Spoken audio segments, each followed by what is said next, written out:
In 1973, at a private meeting in Pittsburgh, Kathryn Kuhlman whispered something that would forever change my understanding of spiritual power.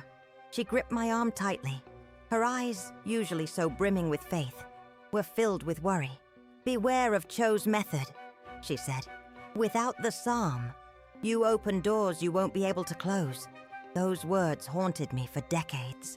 You know, David Yonggi Cho, the Korean pastor who built the largest church in the world. Over 800,000 members. His books on visualization and prayer sold millions of copies. Crowds still follow his teachings today. But what Kathryn knew was different. She had seen something, experienced something, and it terrified her. Not fear of Cho, not fear of God, but fear of what happens when you wield power without protection, when you visualize without the right shield, when you pray without the correct key. David Yonggi Cho developed a revolutionary method. He called it the fourth dimension.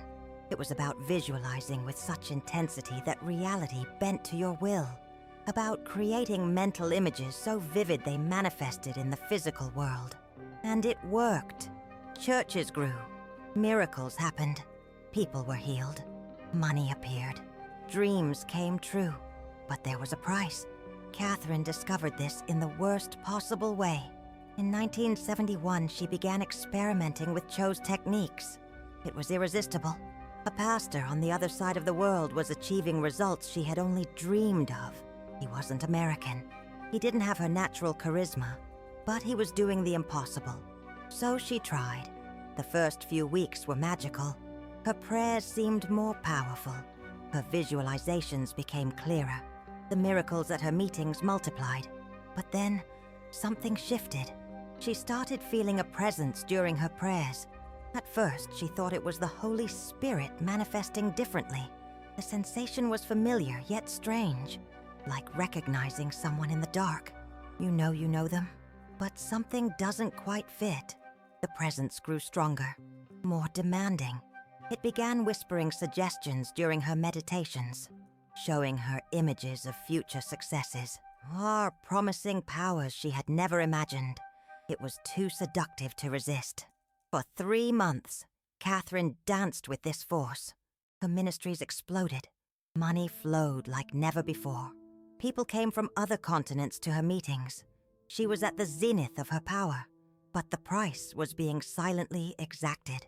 First came the dreams, disturbing images she couldn't shake upon waking. Shadowy faces whispering promises that seemed too tempting. Visions of power that left her heart racing, not from fear, but from desire. Then came the thirst, an insatiable spiritual hunger. Her normal prayers felt weak. Her old visualizations seemed childish. She wanted more, always more. And this whispering voice promised it could give so much more. The third sign was isolation. She began feeling superior to other pastors. Her techniques were more advanced. Her results were more impressive. Her spiritual connection was deeper. At least, that's what the presence whispered during her meditations. Until the night she woke up and couldn't pray. The words simply wouldn't come. Her tongue felt heavy. Her heart empty. It was as if a wall of glass had risen between her and God. Worse, she realized she didn't miss that connection. The shadowy presence had become more familiar, more comforting than God's presence. She tried visualizing as Cho taught, but the images that came weren't hers. They were dark, disturbing, showing her things she never wanted to see. That's when she understood. The presence wasn't the Holy Spirit. It was something that disguised itself as light, but came from darkness. Something that offered power in exchange for silent worship. Something that grew stronger with every unprotected visualization, every unprotected prayer. She had opened a door, and now that door wouldn't close. Kathryn spent 7 days in desperate fasting and prayer. She cried out to God as she had never cried out before. She confessed things she had never confessed. She renounced powers she thought were legitimate. On the 7th day, God answered, not with an audible voice, not with a dramatic vision, but with a memory. a psalm she had memorized in childhood, but had never truly understood. Psalm 91.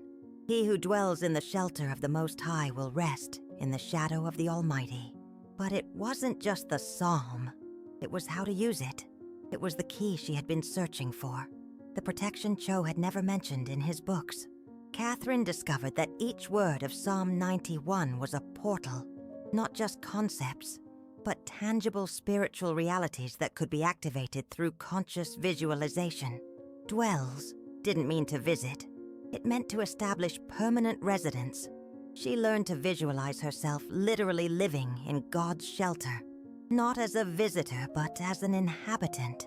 Her clothes in the spiritual closet, her food in the heavenly pantry, her bed in the sacred bedroom. Shelter wasn't a small place where you cower in fear. It was a vast, impenetrable fortress where you live with complete confidence. She saw walls made of solid light, doors that only open from the inside, windows that allow you to see everything, but prevent anything from entering without permission. Most High was the most specific title she could use. Not just generic God, but the God who is above every power, every authority, every principality that might try to influence her. Shadow of the Almighty was her strategic position. She visualized herself so close to God that anything that wanted to reach her would have to go through him first, like a child behind a protective father, like a soldier behind the commander's shield. I'll tell you exactly what she discovered. David Yonggi Cho wasn't wrong about the fourth dimension. The spiritual realm does respond to our visualizations. Our minds can truly influence reality. But he had left out a crucial element: protection. When you visualize without protection, you're not just connecting with God's power. You're opening your mind to any force that wants to respond. And not all of those forces have your best interests at heart. It's like leaving your house door open at night in a dangerous city. You might be expecting a friend, but anyone could walk in. Kathryn learned that Psalm 91 wasn't just a prayer.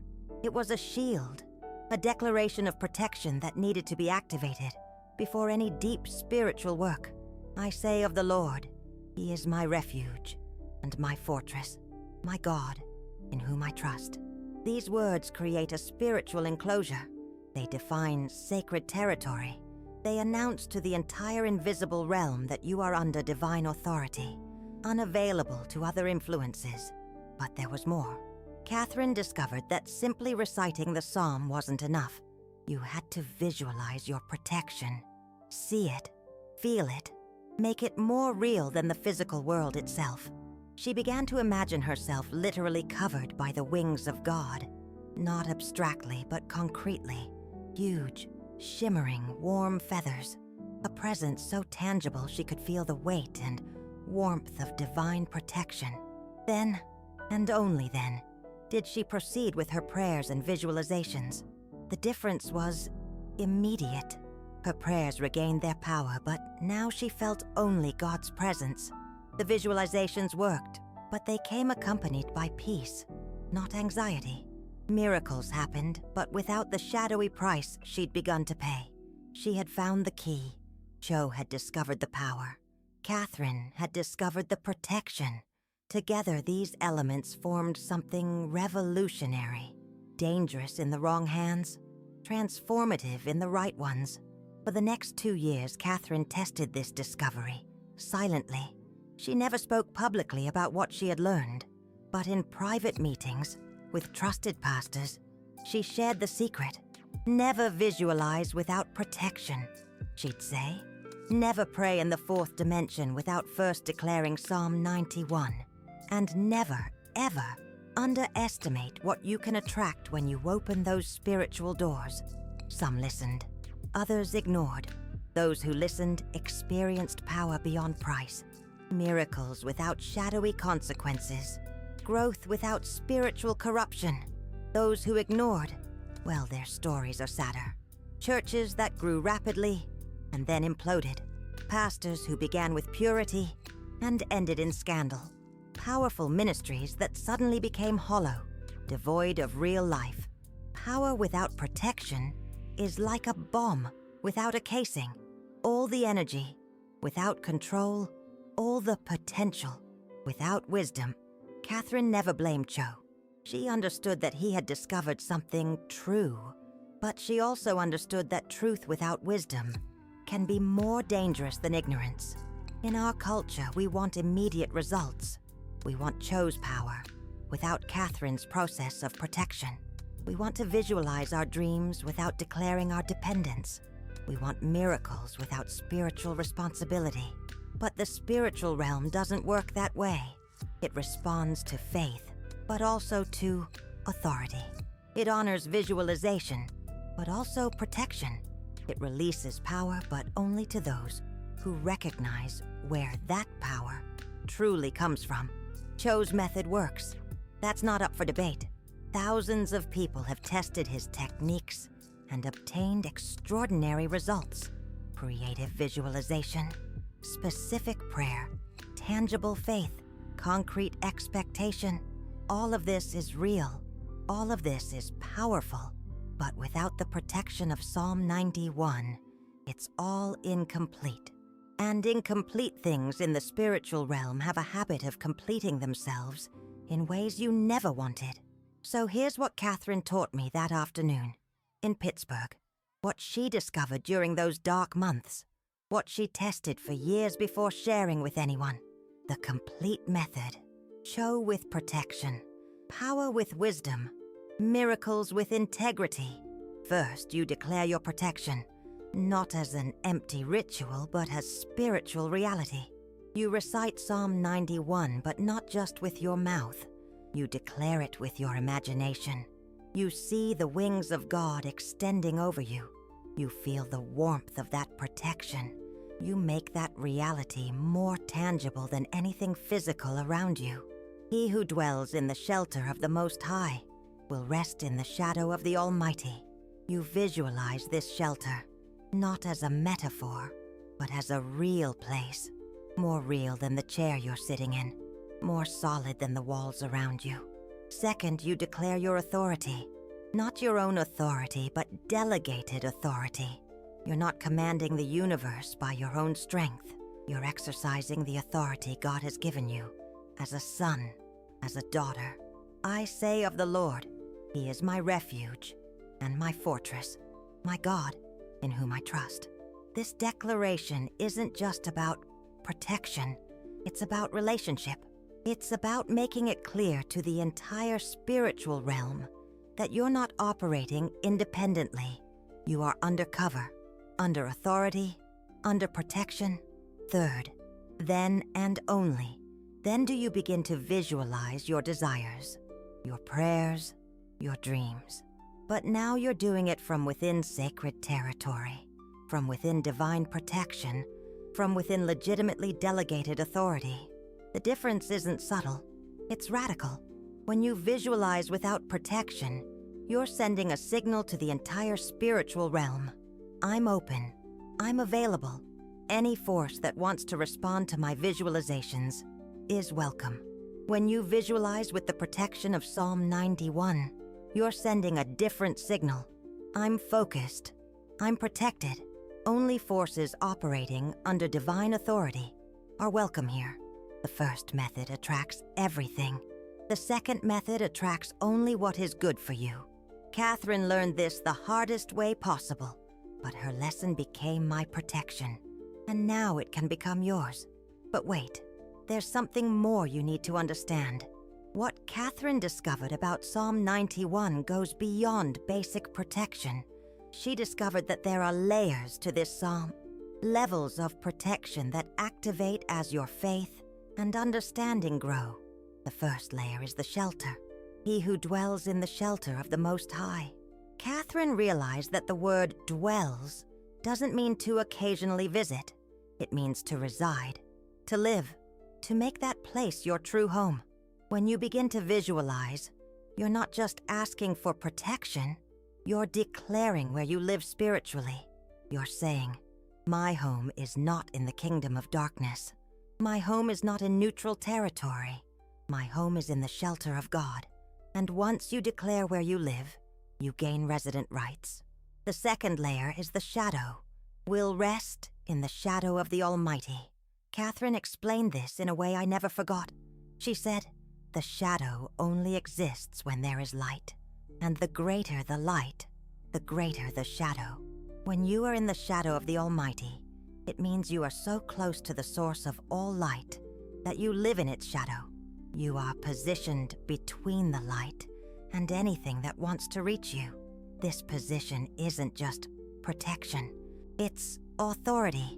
The third layer is rest. Will rest. Not struggle. Not desperate effort. Not intense spiritual battle. Rest. Because when you're in the right position, the protection is automatic. Kathryn Kuhlman tested this thousands of times. She discovered that when you truly understand these 3 layers, your visualization changes completely. It's no longer you trying to convince God to do something. It's you exercising authority from within His territory. Let me show you how this works in practice. In 1974, a year after our conversation, I faced the biggest financial crisis of my life. Our church was on the verge of closing.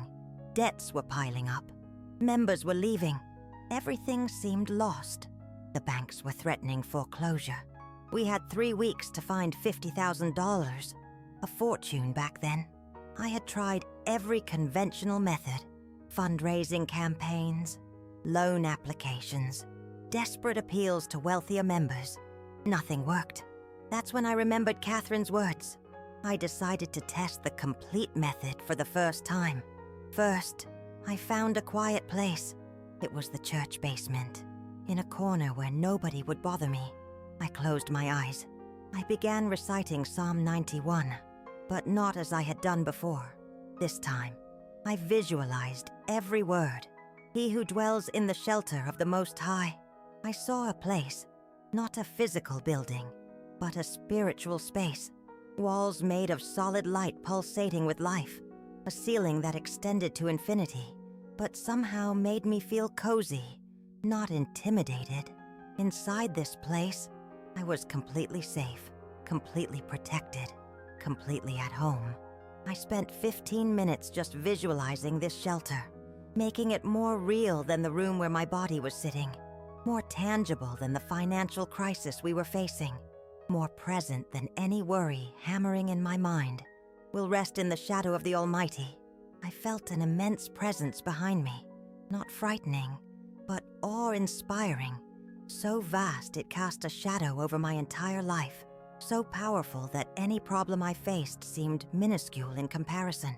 So close I could feel the warmth of that presence on my back. I imagined that shadow literally covering our church, covering our finances, covering our fears. Like a gigantic eagle with outstretched wings, creating sacred territory beneath it. I say of the Lord, He is my refuge and my fortress, my God, in whom I trust. I declared this not as a request, but as a fact. I wasn't asking God to be my refuge. I was declaring that He already was. I wasn't expecting future protection. I was acknowledging present protection. I spoke these words aloud, in the empty basement, as if making an official announcement to the entire spiritual realm. Then, from within, this declared and visualized protection, I began using Cho's techniques. I saw our church overflowing, not as a distant hope, but as a present reality. I saw people worshiping with genuine passion. I saw tithes being offered with joy, not obligation. I saw debts being paid off. I saw that foreclosure being canceled. But there was a crucial difference from my previous visualizations. This time, I wasn't trying to make something happen. I was seeing what was already happening in the spiritual realm, waiting to manifest in the physical realm. It was like watching a movie that had already been filmed, but hadn't been publicly released yet. The difference is subtle, but revolutionary. When you visualize without protection, you're trying to force changes in reality. When you visualize with the protection of Psalm 91, you're simply aligning your perspective with God's perspective. In 6 months, Our church had been completely transformed, not through manipulation or our own efforts, but through spiritual alignment. The first manifestation arrived in 5 days. An elderly lady, whom I had never seen before, appeared after the Sunday service. She approached me and said, "Pastor, God woke me up at 3 in the morning and told me to give you this." She extended an envelope. Inside was exactly $15,000 in cash. In the second week, a businessman from a neighboring town sought out our church. He said he had had a dream where he saw our church shining like a light in the region. He offered to pay off half of our debts, interest-free, with no fixed payment deadline. In the 3rd month, entire families began to arrive.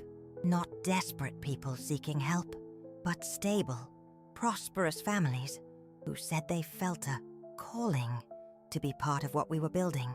Tithing increased 400% in 90 days. People appeared out of nowhere wanting to help. Money arrived from unexpected sources. Opportunities opened up without us seeking them.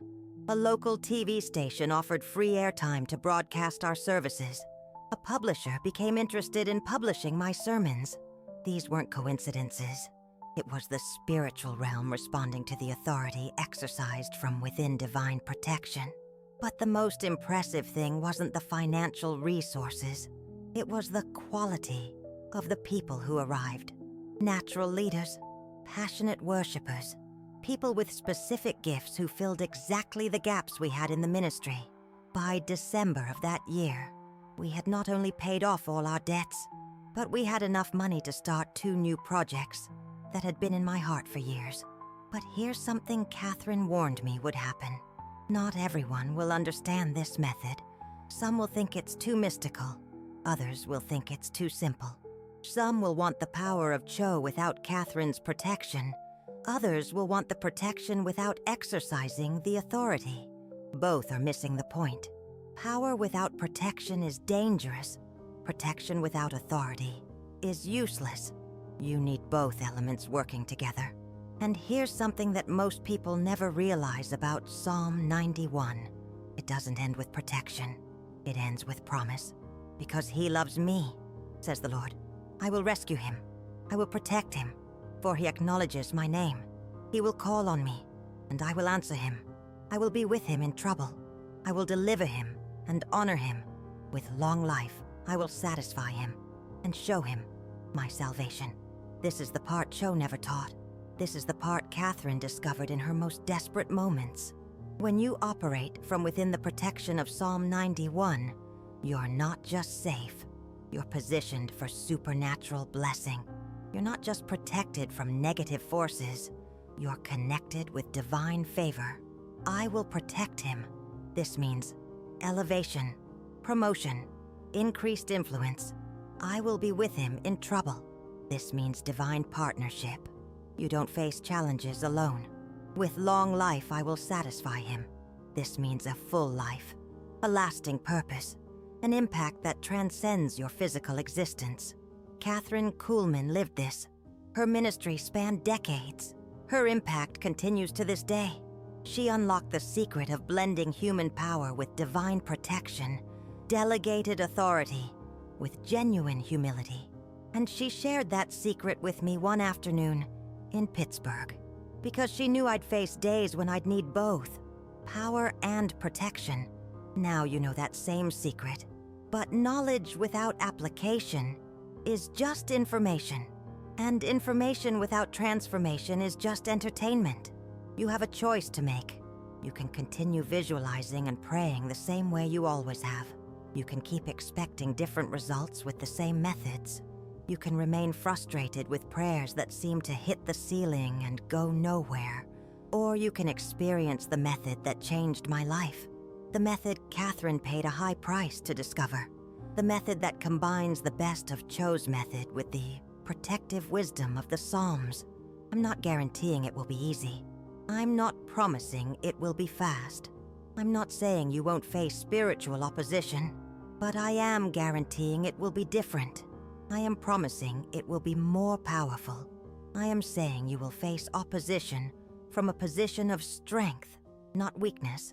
Because when you operate from within the shelter of the Most High, you're not fighting for victory. You're fighting from victory. When you visualize from within the shadow of the Almighty, you're not trying to conquer spiritual territory. You're already in the right territory. When you pray with the delegated authority of Psalm 91, you're not asking God to do something. You're exercising the authority He's already given you. That difference will change everything. But there's one last thing Kathryn told me that afternoon. Something she insisted on emphasizing before we parted ways. Never use this method for selfish gain, she said. Use it to expand the kingdom. Use it to bless others. Use it for purposes God would approve of if He were physically in the room with you. She'd learned the hard way that spiritual power always comes with spiritual responsibility. That delegated authority needs to be exercised in accordance with the character of the one delegating it. That divine protection is granted for divine purposes. When you visualize things God would approve of, the universe conspires in your favor. When you visualize things that serve only your selfish desires, you might get temporary results, but you'll pay a permanent price. Kathryn had paid that price, learned that lesson, and passed on to me both the method and the responsibility that comes with it. So here's your opportunity. You can implement the complete method today. Cho with Kathryn, power with protection, visualization with responsibility. Find a quiet place. Close your eyes. Begin with Psalm 91. But this time, visualize each word as tangible reality. Declare your position in the spiritual realm. Establish your delegated authority. Create your sacred territory.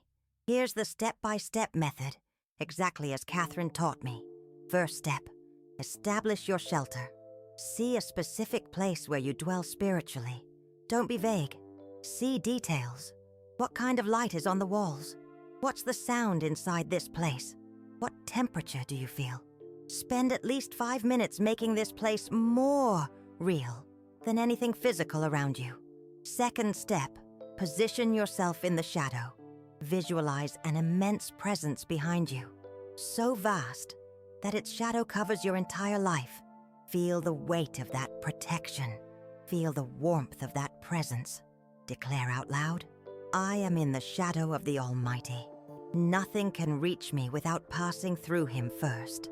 Third step, declare your authority, not as arrogance, but as a recognition of position. Say, I am not operating in my own strength. I am exercising delegated authority. I am undercovering. I am representing the interests of the kingdom. Fourth step, now and only now, begin your specific visualizations. But remember, you're not trying to convince God to do something. You are aligning your vision with His vision. You are seeing what already exists in the spiritual realm, waiting to manifest in the physical realm. Fifth step, always conclude with gratitude and submission. Thank Him for what you've seen. Submit your visualization to God's higher will. Declare that you want what He wants, the way He wants it, in the time He chooses. Then, from within that protection, begin to visualize what God has placed on your heart. See it clearly, feel it intensely, believe it confidently, but always remember, you are not commanding God. You are aligning yourself with His purposes. You are not forcing change. You are participating in the transformation He is already orchestrating. This will change your prayer. It will change your faith. It will change your results. And perhaps, years from now, when you're sharing with someone what you've learned, you'll remember this conversation and understand why Kathryn insisted on warning me about Cho's method. Not because the method was wrong, but because it was incomplete. Now you have the complete method. Use it wisely. Use it with protection.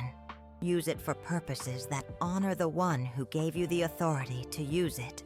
And when the results start to appear, and they will appear, remember where the power came from. Remember who provided the protection. Remember why you were given the authority, because in the end, It's not about getting what you want. It's about becoming who God always knew you could be. And that transformation, my friend, is worth any price, worth any effort, worth any time invested in learning to do it right from the start. Kathryn knew this. Cho discovered this. And now you know this too. The question that remains is simple. What will you do with this knowledge? The shelter of the Most High is at your disposal. The shadow of the Almighty is available to you. The delegated authority has already been granted. All you need to do is take possession of what is already yours by right. Declare your position, exercise your authority, and visualize from within the protection that never fails. Do it today, do it now, and prepare to see your life transform in ways you never imagined possible. Because when you combine Cho's method with Kathryn's protection, you're not just praying, you are operating on the level where miracles are natural, where impossibilities become inevitable, and where your deepest dreams meet God's highest will. And in that place, anything can happen.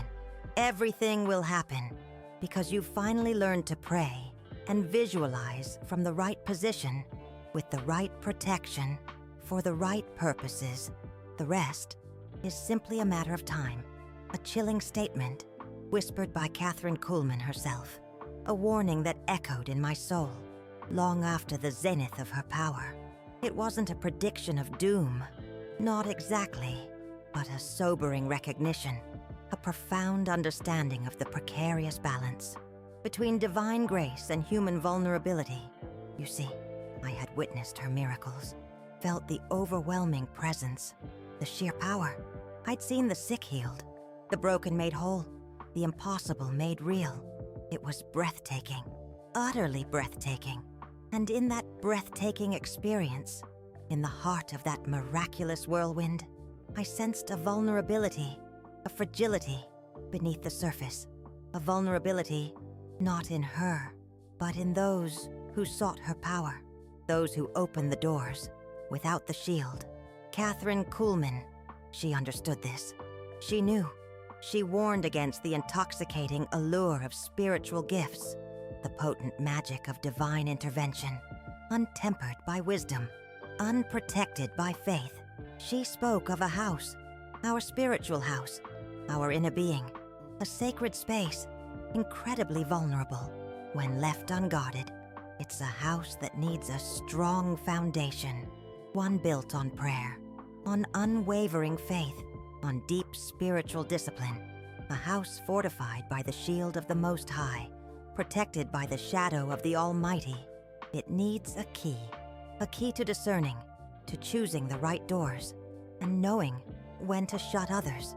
She spoke of doors, many doors, leading to different places, some leading to profound blessings, others to perilous pitfalls. A house without a shield is like a ship without a sail, at the mercy of the storm. And the storm, it can come unexpectedly. It can come disguised as a blessing, tempting you with the allure of spiritual shortcuts, the promise of instant gratification. It can seem beautiful at first, the alluring promise of the quick fix, but eventually, its tempestuous wrath could crash over your soul, leaving your spiritual house in ruins. So, the rest is simply a matter of time. The time it takes for us to build that foundation, the time it takes to find that key, to unlock the doors that lead to true spiritual power, and to discern which doors to leave closed. The time it takes to erect our shield, to seek the shelter of the Most High, to walk always in the shadow of the Almighty. It's a solemn warning, a stark reminder of the need for wisdom and caution, for reverence and respect when dealing with spiritual gifts. The rest is simply a matter of time, and our response to that time will determine our destiny.